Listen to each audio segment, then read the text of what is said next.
السلام علیکم ورحمۃ اللہ وبرکاتہ۔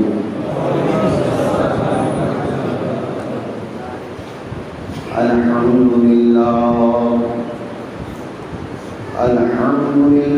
الذی ابدع الافلاک والارضین، والصلاة والسلام على من كان نبيا وآدم بين الماء والطين، وعلى آله وصحابه أجمعين، أما بعد، فأعوذ بالله من الشيطان الرجيم، بسم الله الرحمن الرحيم، سبحان الذي أسرى بعبده ليلا من المسجد الحرام إلى المسجد الأقصى الذي باركنا حوله لنريه من آياتنا إنه هو السميع البصير. وقال في مقام آخر: والنجم إذا هوى ما ضل صاحبكم وما غوى وما ينطق عن الهوى إن هو إلا وحي يوحى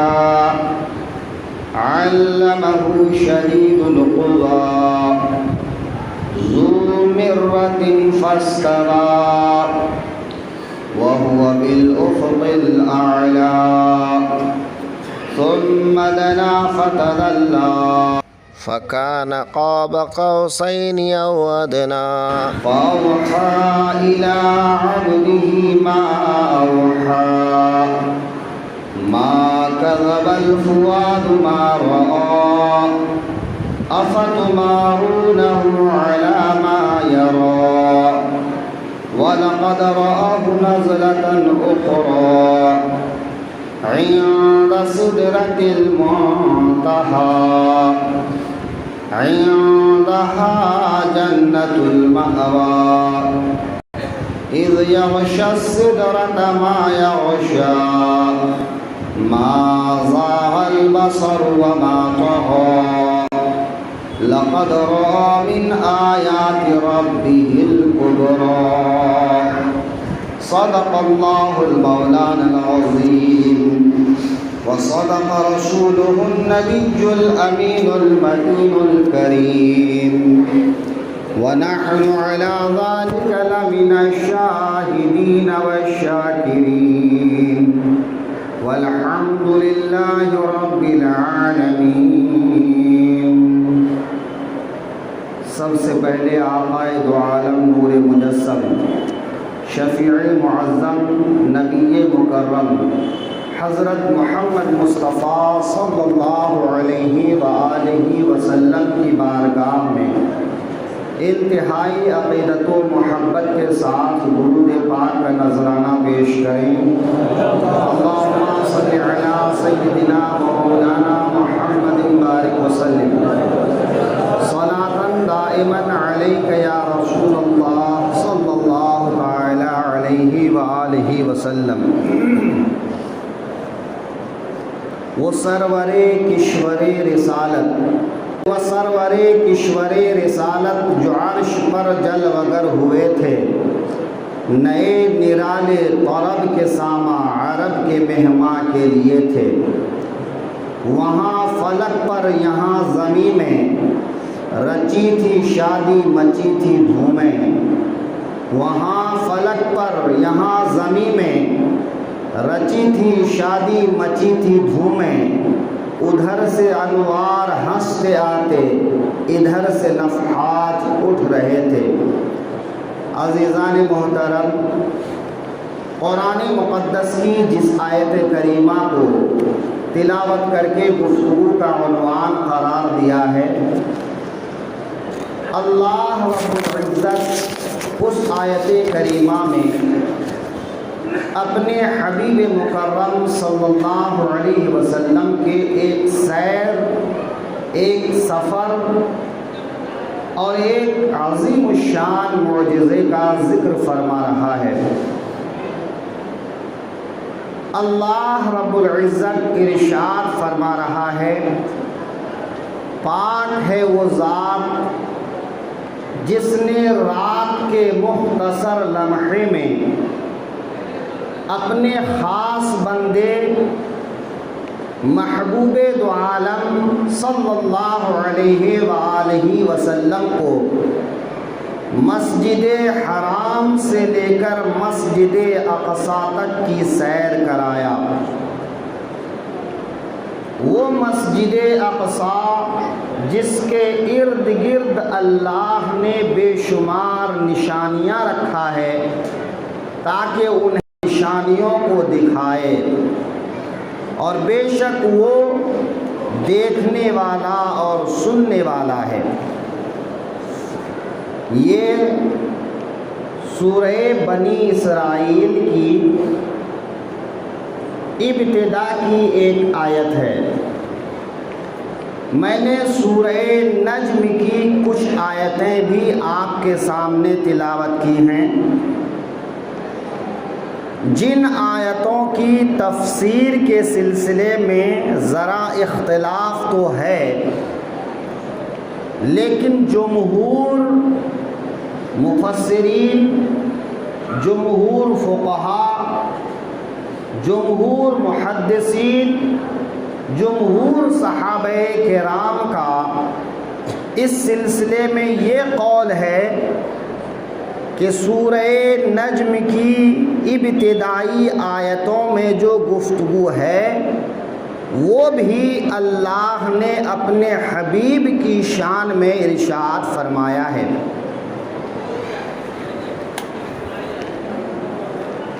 اللہ رب العزت نے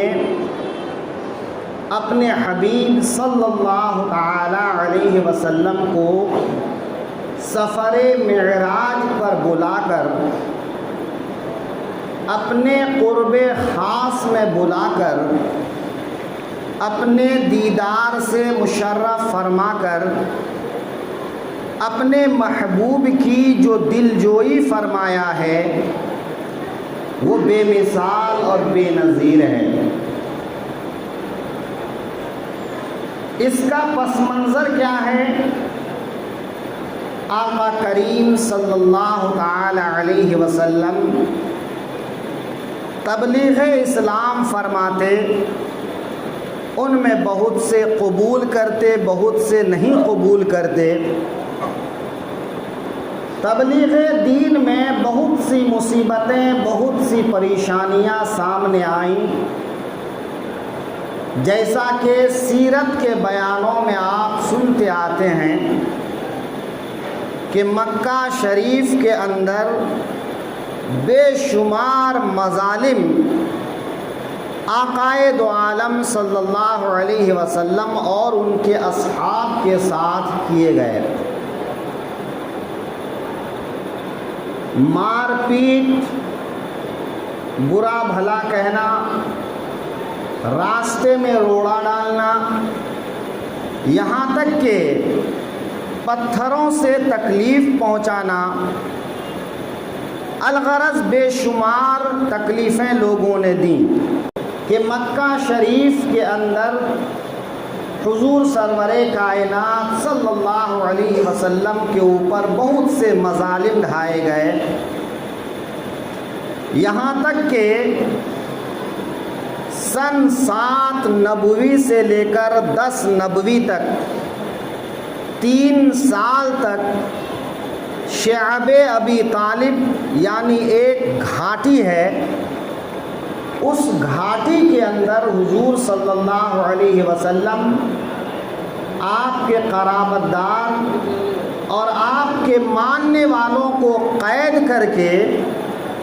ان کے ساتھ بائیکاٹ کیا گیا۔ پھر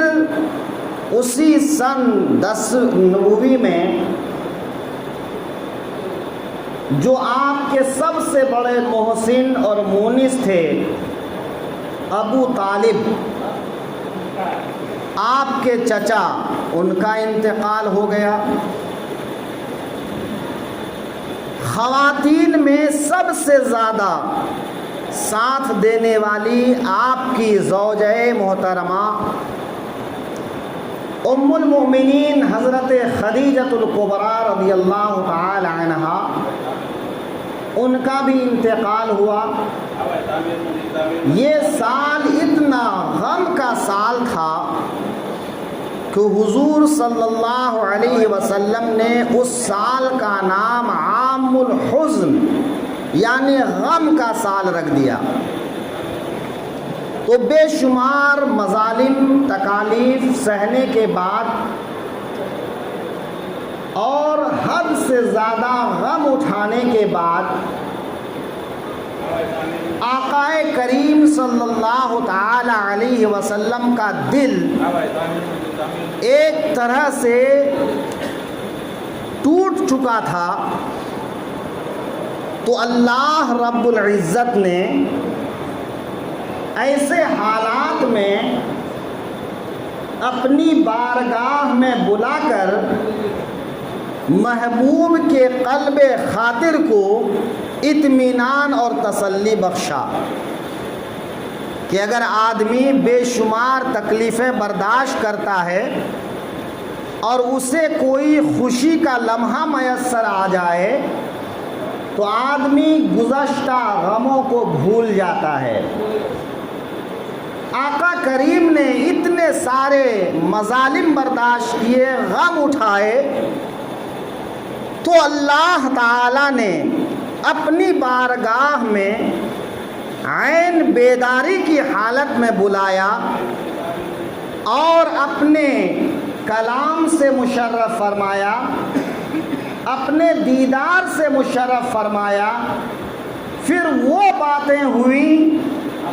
جو ہوئیں جس کا کسی تیسرے کو کوئی علم نہیں ہے۔ یہ ایک خوشی کا موقع تھا، مسرت کا موقع تھا۔ آقا کریم صلی اللہ علیہ وآلہ وسلم حضرت ام ہانی ان کے گھر پر آرام فرما رہے تھے۔ سن 11 نبوی تھا، رجب المرجب کی 27ویں شب تھی، رات کا وقت تھا کہ اللہ رب العزت نے فرشتوں کو حکم ارشاد فرمایا کہ زمین و آسمان کو سنوار دیا جائے، ہر چہار جانب چراغاں کر دیا جائے، جنت کو سجا دیا جائے، سدرۃ المنتہا کو سجا دیا جائے۔ ہر طرف سجا دینے کے بعد، چراغاں کر دینے کے بعد، اس سلسلے میں مفسرین فرماتے ہیں کہ سدرۃ المنتہا یعنی وہ آخری جگہ جہاں تک فرشتوں کی رسائی ہوتی ہے، وہاں ایک بیری کا درخت ہے، اور اللہ تعالی نے ایسے وقت میں جب کچھ بھی نہیں تھا اس بیری کے درخت کو پیدا فرمایا اور اس درخت کو سجایا۔ اِذْ یغشی السِّدْرَةَ مَا یغشی، کہ اس درخت کو ڈھانپ لیا ان چیزوں نے جن چیزوں نے ڈھانپ لیا۔ اور میرے آقا فرماتے ہیں کہ سدرۃ المنتہا یعنی اس بیری کے درخت کو جو سجایا گیا تھا، اس کی سجاوٹ، اس کی نورانیت، اس کی تجلی ایسی تھی جس کو بیان کرنے کے لیے الفاظ کافی نہیں ہیں۔ میرے آقا جامع الکلم ہیں، کہ میرے آقا کی گفتگو بہت جامع ہوتی ہے، لیکن میرے آقا فرماتے ہیں کہ وہ منظر بیان سے باہر ہے۔ تو ظاہر سی بات ہے کہ وہ سجاوٹ مفسرین فرماتے ہیں کہ آج ہی کے دن کے لیے کی گئی تھی، کہ اللہ نے اس درخت کو اور اس کے اندر جو نورانیت تھی اس کو آج ہی کے دن کے لیے پیدا فرمایا تھا۔ آپ اندازہ لگا سکتے ہیں وہ کس طرح کی سجاوٹ ہوگی۔ لہذا آمد رسول کے موقع پر، پیدائش رسول کے موقع پر، ہم اہل سنت والجماعت جو اپنے گھروں کو سجاتے ہیں، مقدس مقامات کو سجاتے ہیں، اپنے گھر کے باہر جو چراغاں کرتے ہیں، اس پر دلیل یہ آیت بھی ہے اور یہ وقت اور حالات بھی ہیں کہ جب کبھی محبوب کی بات آ جائے تو محبوب کے لیے چراغاں کرنا یہ اللہ رب العزت کی سنت ہے۔ اللہ رب العزت نے ہر طرف سجاوٹ اور چراغاں سے روشن کر دیا، تو حضرت جبریل امین رضی اللہ عنہ سے فرمایا کہ اے جبرائیل، یوں تو آقا کی خدمت میں جاتے رہے آتے رہے، لیکن آج 70,000 فرشتوں کو ساتھ لو اور آقا کو لانے کے لیے جنت سے سواری ساتھ میں لے لو۔ حضرت جبریل امین نے جنت سے ایک سواری لی جس سواری کا نام براق ہے، کہ یہ براق جیسے آپ قد و قامت میں گدھوں کو دیکھتے ہیں اس سے تھوڑا اونچا اور خچر سے تھوڑا چھوٹا، سفید رنگ کا ایک جانور، جس جانور کو براق کہا گیا ہے، اس کی رفتار کا یہ عالم ہے کہ ایک قدم یہاں ہوتا ہے تو دوسرا قدم وہاں ہوتا ہے جہاں تک آنکھوں کی روشنی پہنچتی ہے۔ اللہ رب العزت نے حضرت جبریل امین کو 70,000 فرشتوں کے ساتھ سواری کے ساتھ مکۃ المکرمہ میں حضرت ام ہانی کے گھر جب میرے آقا آرام فرما رہے تھے اس وقت بھیجا اور فرمایا اے جبرائیل جاؤ اور میرے محبوب سے کہہ دو یا رسول اللہ رب العالمین آپ کے دیدار کا مشتاق ہے، آپ کو اپنی بارگاہ میں دعوت دے رہا ہے۔ ذرا اس منظر کو ملاحظہ کیجئے، حضرت موسیٰ علی نبینا علیہ الصلاۃ والتسلیم ایک اولو العزم رسول اور پیغمبر ہیں، وہ اللہ تعالیٰ کے دیدار کی تمنا کرتے ہیں اور بار بار تمنا کرتے ہیں اے پروردگار اپنا جلوہ دکھا دے، تو نے کلام کا شرف عطا کیا ہے، اب دیدار کا شرف عطا فرما دے۔ لیکن اللہ رب العزت فرما رہا ہے لن ترانی، موسیٰ یہ مقام و مرتبہ میں نے اپنے محبوب کے لیے خاص کیا ہے، یہ تو میرے رسول آخر کے لیے خاص ہے کہ میں صرف دیدار کراؤں گا تو اپنے محبوب کو کراؤں گا۔ اے موسیٰ لن ترانی، اس مقام کو نہ کسی نے پایا ہے نہ کوئی پا سکتا ہے۔ تمہیں جو مقام و منصب عطا ہوا اس مقام و منصب پر آپ شکر ادا کیجئے اور میرے محبوب پر درود بھیجا کیجئے۔ حضرت موسیٰ نے جب بہت زیادہ اصرار کیا تو اللہ تعالیٰ نے فرمایا اے موسیٰ طور پہاڑ پر آ جائیے، میں پہاڑ پر اپنی تجلیات کا ایک حصہ ڈالتا ہوں، اگر آپ نے اس تجلی کو برداشت کر لیا تو پھر دیدار کی بات ہوگی۔ حضرت موسیٰ کوہ طور پر تشریف لے گئے، تجلیات الہی کے دیدار میں مشتاق کھڑے رہے۔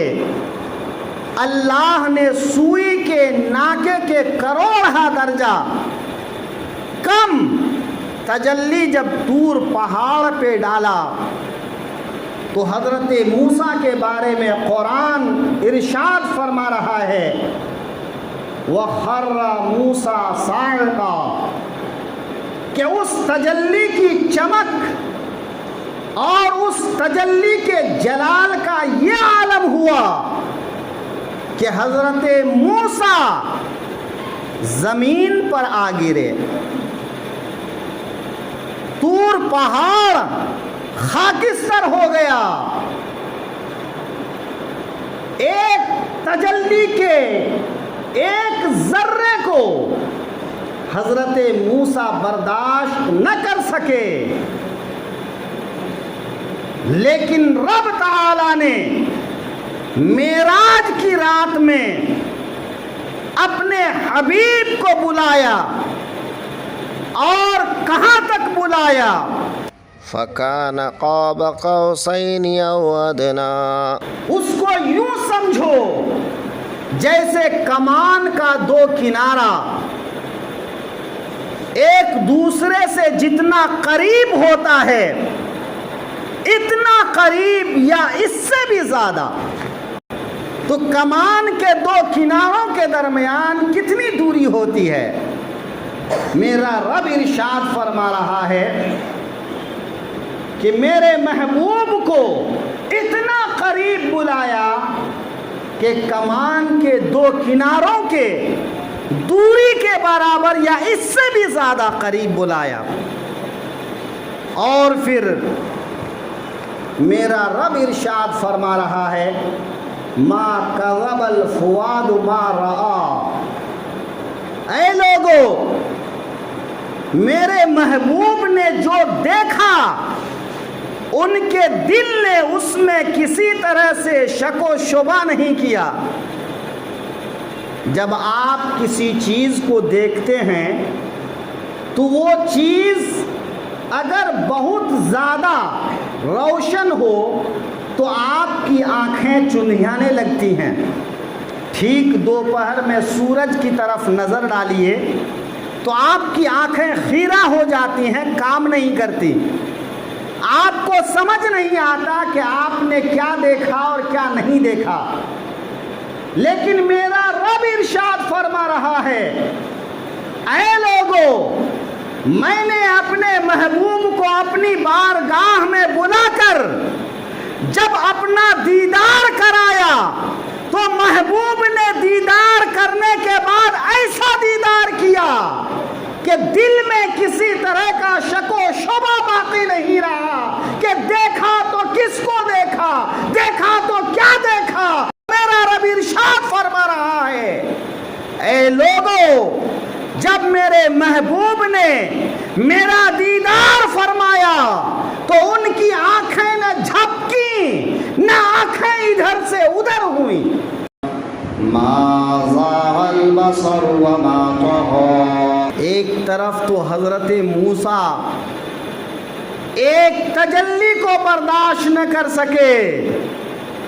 اور ایک طرف اپنے محبوب کو بلا کر اللہ نے دیدار کرا دیا، اور ایسا دیدار کرا دیا کہ نہ آنکھیں جھپکی نہ آنکھیں بہکیں۔ اللہ اکبر۔ آقا کریم صلی اللہ علیہ وسلم ارشاد فرماتے ہیں اے لوگو